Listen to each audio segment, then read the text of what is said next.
This is Coogan Cassius for IFL TV. We're at the Stonebridge ABC here in North London. With me, I've got boxer Amir Khan. How are you, Amir? Come on, you can introduce me better than that. What do you want me to call you?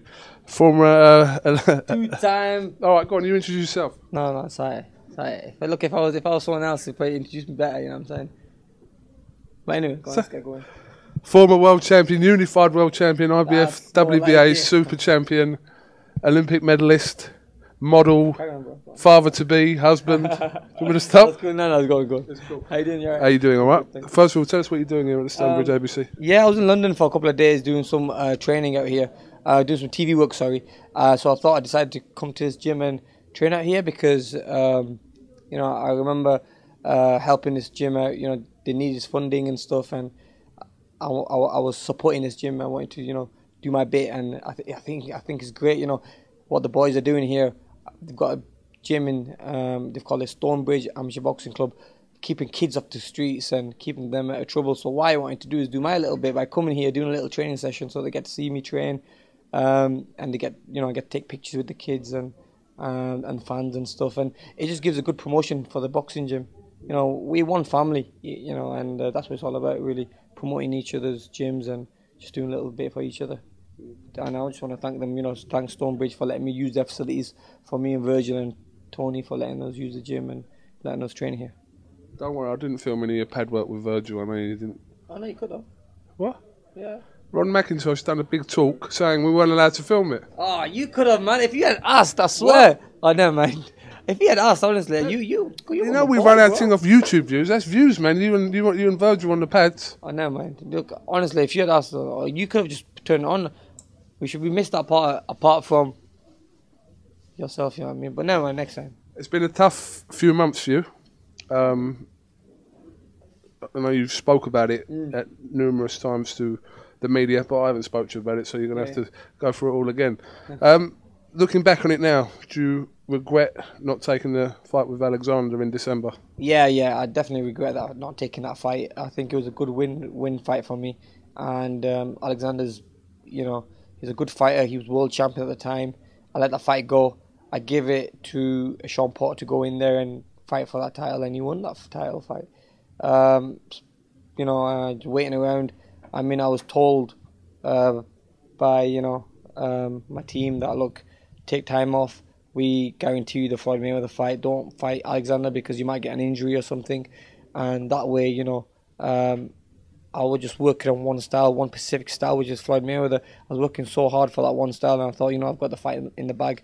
I'm just going to keep on working, and I've had like 3 mini camps in between, and this is my main camp for my next fight. But the fight that happened is fighting Maidana instead.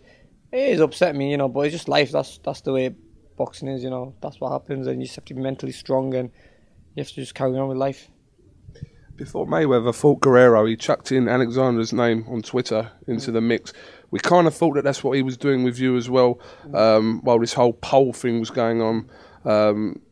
His official poll, which you actually won. I know there was a few other polls. I know ESPN won that one. I mean, I was the one people were talking about, and he even said, you know, well, not him, but his team was saying, Khan, we want Khan next, and we want to fight Amir till Maidana beat Broner, so he deserves, you know, a credit from me that way. He beat Broner, he beat him in good fashion. But I was on the top list just till Maidana beat Broner.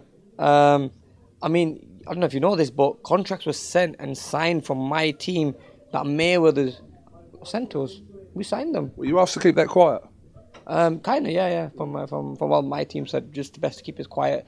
Floyd, obviously, we understand and we respect that he's a bigger name. He's a bigger fighter, so obviously we let him announce it when he wants.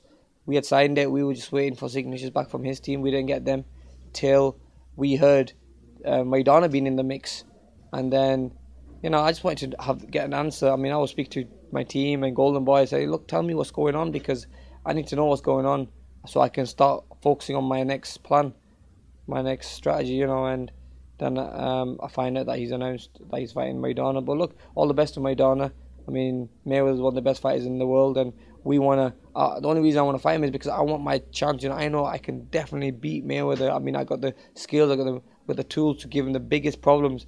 Mayweather has big problems: speed, footwork, movement. I mean, don't get me wrong, it's not going to be easy. Obviously, it's going to be probably one of the hardest tasks in the world to beat someone like Floyd Mayweather. But styles make fights. This is boxing, you know, styles make fights, and definitely a Mayweather style.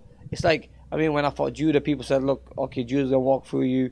He's a better fighter. He's fought Mayweather and whoever, but I went in there and I demolished Judah. I mean, styles make fights. You get me? I mean, Mayweather hasn't been pushed the way, you know I can push him. So, but you know, time will tell. Like I said, I want my chance. And you know, when people say it was all about the money, I mean, it wasn't even about the money, because I can't say it, but the deal I was getting, it was peanuts really compared to what people would think I would be getting against a Mayweather. So it wasn't about the money. It was just about me getting my chance of getting my fight, you know, that I wanted. And you know, I shut so many people up by beating Floyd Mayweather and doing something that no one has ever done in British boxing. What do you say to the people that question whether you even deserved a chance at Mayweather? Maidana's coming off the back of the great Broner win. What do you say to those people that say that? Remember the last fight. I mean, look, people forget about what I've done in my career. I mean, they forgot that I beat Maidana. I mean, Maidana just had one good win against Broner. I mean, like I said, styles make fights. Does that mean he's straight away put into a Mayweather fight? I beat that guy. I mean, look at his last fight before. Look at the fight before he fought Broner. He didn't look the best.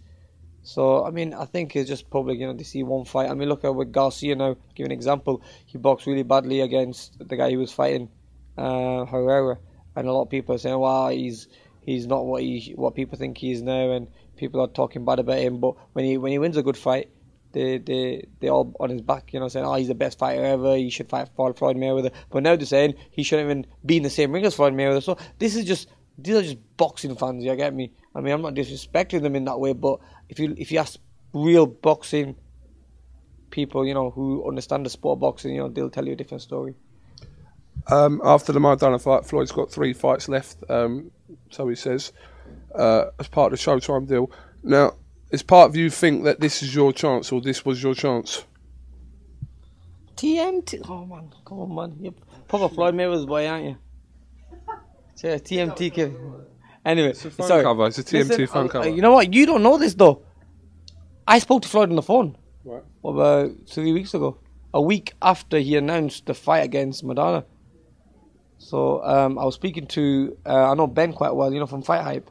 So he called me. He said, "Look, I'm with Floyd. Do you want to talk to him?" I said, "I was out with my wife having dinner, and just after a training session." So I said, "Yeah, no problem." So Floyd came over to me and said, "Look, champ, the fight's gonna happen between me and you." I said, "Floyd, you just explained to me what this poll thing was all about, and also why you didn't take the fight." He said, "Look, champ, you know, you're a great fighter, and I know the fight between me and you will happen one day, but it's just not the right time at the moment." And these are Floyd's words. And he said, "Look, I respect you, and you know, look, I promise you the fight will happen one day." So, I mean, he left to that really. So you tell me. Well, I was going from your Twitter comments, sort of indirect messages to Floyd on your Twitter, saying he was full of shit, etc., etc. So something must have, you know, put you into that mindset. When I spoke to Floyd, he said to me that Floyd said to me, "Look, fight Broner, and I say you want to fight Broner on my undercard." So I tweeted it, and then I thought to myself, you know what? Why am I doing his dirty work? Floyd's told me to tweet to fight Broner, and he goes, "I retweet it." So why is he making me do his dirty work? And I thought, you know what? Forget this, man. I mean, look, if the fight will happen one day with Floyd, and I'll prove myself in the fight, and the public demand will want the fight against Floyd. But I mean, I ain't doing his dirty work. You get me? Where he wants me to talk trash about Broner and say this and say that. I mean, I'm a nice guy. You get me? So let's just leave it to that. Yeah. Well, just touch on that quickly, the Adrian Broner situation, because he was sending a lot of things via Twitter, etc., making posters of, I don't know, he was making them posters of you and him to fight on the undercard of Mayweather and Maidana. I think it's just a bit of promotion, really. I mean, you know, he's announced to fight someone else, some kid called Diaz. Heard he's gone down a week. I'd love to fight Broner. I'm saying it on this. Look, I would love to fight Broner. If Broner wants it, let's do it, man. I even told Golden Boy, him and everyone, look, I'd love to fight against Broner. You think Broner would want to fight me? Well, I don't know. He seemed like he was tweeting like he was interested in fighting you, but he was going to the main. Look, what's point tweeting about a fight and like just go to even with Eddie Hearn talking about Kell Brook fight. Why are you saying on Twitter that I'd fight this guy, fight that guy?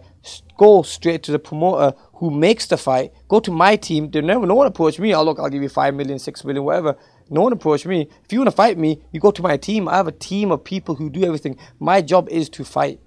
You get me? I train, I fight. So if these fighters want to fight me, go to Golden Boy, speak to Richard, we speak to Oscar. Make the fight happen. I mean, look, have I ever turned down a fight? No. I mean, I'd fight the best out there. And then you get these Joeys that want to fight me saying that, oh yeah, I'd fight Amir Khan, you know, the likes of Kel and that. Like, you know what? They're not even on my level and they want to fight me, you get me? So why should I fight those type of people when I know I'm a better fighter than them? Plus, they've not proven themselves, so why should I go in there and fight those guys? So you know what? I don't talk about Kel no more, so I thought I'd just mention it because I know it was on tip of your tongue, Kel, so I thought I'd mention it. I wasn't going to mention it. I was asked politely not to mention it, so I wasn't going to. Opponent-wise... You wanted to, don't you? Listen, I want to talk to you about things people are talking about. So if that's Kell Brook, Gandhi, whoever, then I'm going to bring them up. No, you're right, man. Opponent-wise, May the 3rd. This is when you're likely to be fighting, yes? On the Mayweather undercard? Who are we looking at? We're looking at a few opponents. You know, left to a Golden Boy, to be honest with you. Should find out in the next couple of days who to come back with. So, yeah. Guerrero and Collazo have been mentioned, possibilities? Yeah. They mentioned them to me and I said, yes, I would fight them. And look at Guerrero's ranked very high in the 147 division. You have Collazo, who's ranked decently in the 147. We're better than what your boy Kell Brook fought. Who did he fight last? Guy who was ranked number 33. Come on, man. I'm fighting top guys, man, and I've never fought at 147. You get me? And I'm getting criticism for fighting the top guys. Well, you work it out, man.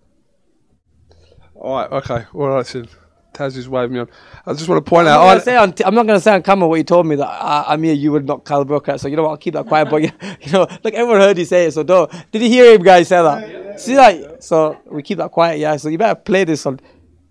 This goes in raw, exactly what you're saying now goes in raw. But you can make up these little lies about me, I don't mind. Lies? Like I said. Maybe not you.